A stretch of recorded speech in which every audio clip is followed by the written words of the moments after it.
Saviez-vous que tous les ans, des millions de billets de banque disparaissent? Eh bien, aujourd'hui, je vous propose de mener l'enquête pour en savoir un petit peu plus sur le paradoxe des billets de banque et à qui profite ce crime.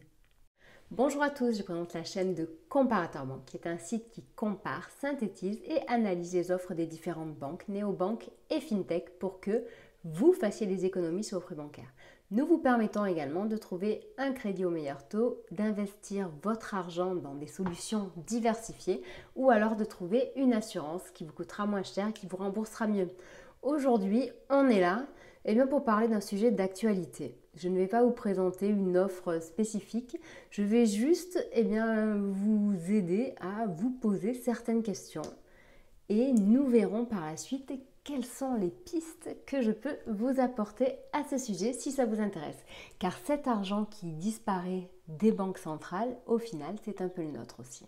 Si ce type de sujet vous intéresse, je vous invite à vous abonner à ma chaîne YouTube en cliquant sur le bouton qui est là. Je vous invite également à liker la vidéo, à la partager et poser vos questions, partager votre expérience, laisser un commentaire en dessous de la vidéo. Sachez d'ailleurs que, comme à mon habitude, entre la vidéo et vos questions, il y a un descriptif. Dans celui-ci, donc, il y aura des informations supplémentaires à cette vidéo que généralement j'essaye de faire assez courte. Et en plus, il y aura différents liens qui redirigeront vers le site comparateurbanque.com pour étoffer ce sujet qui, après tout, est quand même assez complexe. Alors que la planche à billets tourne à plein régime dans de nombreux pays, et ce, pas forcément pour très longtemps encore, eh bien les paiements en argent liquide ne font que décélérer. Ceci a été appelé le paradoxe des billets de banque par Andrew Bailey, le directeur de la Banque centrale britannique. Je vais vous expliquer ce qu'est ce fameux paradoxe et en effet, vous allez voir qu'il y a quelque chose de louche là-dedans. Vous le savez, depuis un certain temps, les banques centrales font tourner la planche à billets. Cependant, donc, on augmente la quantité de billets en circulation. Cependant, vous le savez, l'usage des billets de banque et des pièces diminue. En effet, donc, depuis cette fameuse pandémie et même avec la recrudescence de l'utilisation des cartes de paiement, du paiement mobile, etc., bref, les gens utilisent de moins en moins l'argent liquide. Bon. Cependant, il faut tempérer, c'est-à-dire qu'il y a également une différence entre ce qu'on nous dit de temps en temps et la réalité. Donc, aujourd'hui, il y a environ quand même 67% des transactions qui sont encore réalisées en argent liquide. Donc, c'est quand même un petit peu plus que ce qu'on voudrait nous faire croire. Mais cette tendance est quand même à la baisse. La planche à billets tourne à très très fort régime, donc de nombreux billets de banque sont mis en circulation et l'utilisation diminue. Il peut sembler normal qu'on se pose des questions quant à ce potentiel tour de magie ou à savoir ce qui se passe. Je ne dis pas que j'ai forcément la solution, je vous dis que je me suis posé des questions. Et en fait, c'est justement en lisant un article issu du magazine d'actualité britannique hebdomadaire The Economist que j'ai pris conscience de ce paradoxe et qu'il y avait un truc qui n'allait pas. D'ailleurs, dans cet article, il va encore bien plus loin puisqu'il se demande pourquoi personne ne se soucie de ce problème. Petite parenthèse avec cette une qui a été publiée en janvier 2019, donc bien avant la pandémie, comme quoi en fait The Economist est plutôt, bon visionnaire, puisqu'il parlait déjà qu'en 2019, nous allions avoir quelque chose à voir avec le pangolin et une grosse relation avec notre téléphone portable. Un journaliste de l'équipe Comparateur Banque a donc mené l'enquête et voici ce que nous avons trouvé. Donc, pour expliquer ce fameux paradoxe, il y a de nombreuses hypothèses. Donc certes, l'utilisation de l'argent liquide diminue, cependant, certains profils, du moins, continuent à utiliser l'argent liquide, comme par exemple les personnes âgées, les personnes non bancarisées, les personnes non numérisées et certaines personnes qui sont plus en contact avec l'argent liquide. Bon, cependant, il y en a de moins en moins, puisque même chez le boulanger, maintenant, on peut régler sa baguette avec une carte bancaire. Donc voilà, il y en a moins, mais il y en a quand même toujours qui l'utilisent. Selon une étude Ipsos réalisée pour la Monnaie de Paris, il y a quand même tous les jours 70% des Français qui utilisent l'argent liquide. Donc certes, la tendance est à la baisse, mais l'argent liquide est bel et bien réellement utilisé. Les journalistes de The Economist vont encore plus loin en comparant justement ce qui est produit en termes de billets de banque et l'utilisation. Vous verrez que 1/5 seulement des espèces produites sont utilisées.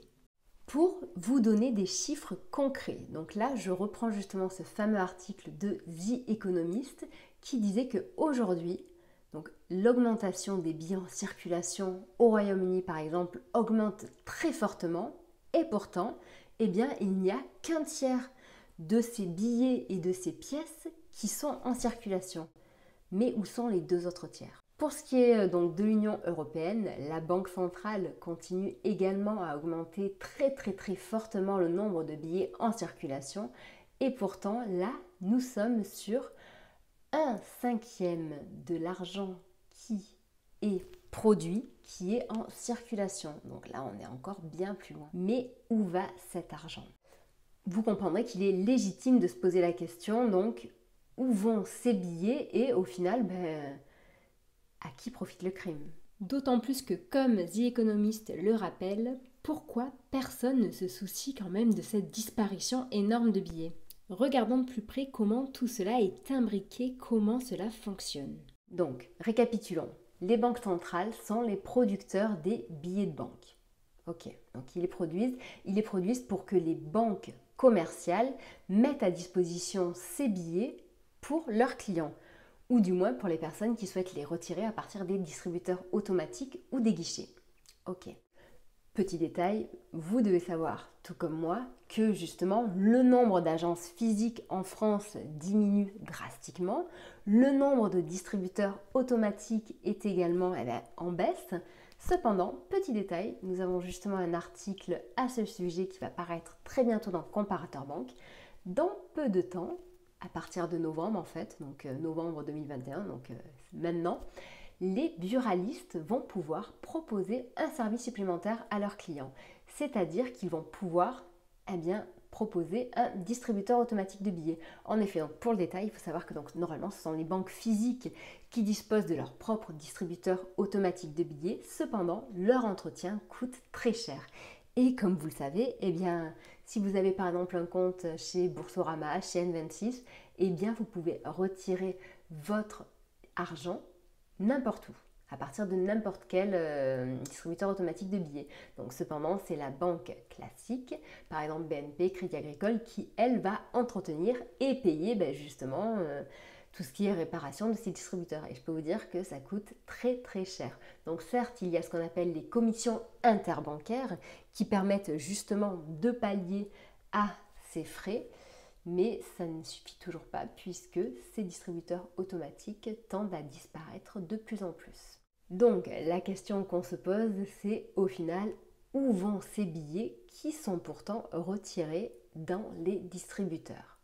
Donc les différentes hypothèses sont les suivantes. Il semblerait qu'une partie de la population thésaurise son argent, c'est-à-dire que certes les taux d'intérêt étant tellement bas que les gens préfèrent garder leur argent chez eux, donc le fameux mettre son argent sous le matelas ou alors dans un coffre à la maison ou alors pour certains à la banque. Il faut également savoir que les transferts d'argent hors de l'Union européenne, hors de l'espace économique européen, augmentent très fortement. En effet, donc l'argent disparaît également par ce biais-là. Voilà, donc en sachant qu'il est possible, par exemple avec Western Union ou d'autres solutions, de faire des transferts en argent liquide vers un autre pays qui le recevra lui-même en argent liquide. Et la dernière hypothèse qui semble être au final la plus importante et qui n'est pas la plus agréable à énoncer, mais vous devez certainement vous douter de laquelle il s'agit, c'est tout ce qui est attrait justement malheureusement à tout ce qui est blanchiment d'argent, mafia, trafic ou alors les fameux gouvernements corrompus. Car en effet, vous le savez, enfin du moins vous avez déjà vu certainement des films, des séries qui parlent de ça, n'est-ce pas? Les transferts en argent liquide n'ont pas d'odeur et sont intraçables. Donc voici les hypothèses que je souhaitais partager avec vous. Si jamais de votre côté vous en avez d'autres, n'hésitez pas à nous les partager en dessous de la vidéo. Et sachez que d'ailleurs l'histoire ne s'arrête pas là. En effet, il y a peut-être un bien plus gros poisson caché derrière tout ça. Au final, donc, si on revient à la question à qui profite le crime, eh bien il faut savoir que donc, les banques centrales doivent se poser également très certainement les mêmes questions. Cependant, on peut se demander alors pourquoi ne pas ralentir la planche à billets. Alors l'hypothèse de certains est simple car en effet la valeur nominale d'un billet est moins élevée que son coût de production. Donc la différence finale arrive directement dans la poche de l'État. C'est donc bel et bien un avantage financier pour les États que de produire tous ces billets. Voilà. Le sujet n'est pas forcément évident à traiter, c'était avant tout une interrogation que je voulais partager avec vous. Voilà, histoire de vous montrer que nous aussi, de notre côté, on mène des petites enquêtes pour savoir un petit peu où va notre argent, ce qu'on en fait et ce qui va advenir par la suite.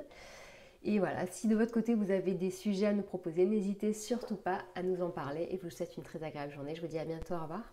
Si vous ne connaissez pas comparatorbank.com et que vous aimez donc les informations en lien avec la banque et la finance, je vous invite à vous rendre directement sur le site car tous les jours nous traitons un article d'actualité, nous faisons des tests, des enquêtes, des classements, des comparatifs. Tous les vendredis nous faisons une revue de presse et tous les dimanches une page pour diversifier vos investissements. Nous sommes présents également sur Twitter, Facebook et LinkedIn et on vous attend avec toutes vos questions et vos interrogations. À très bientôt.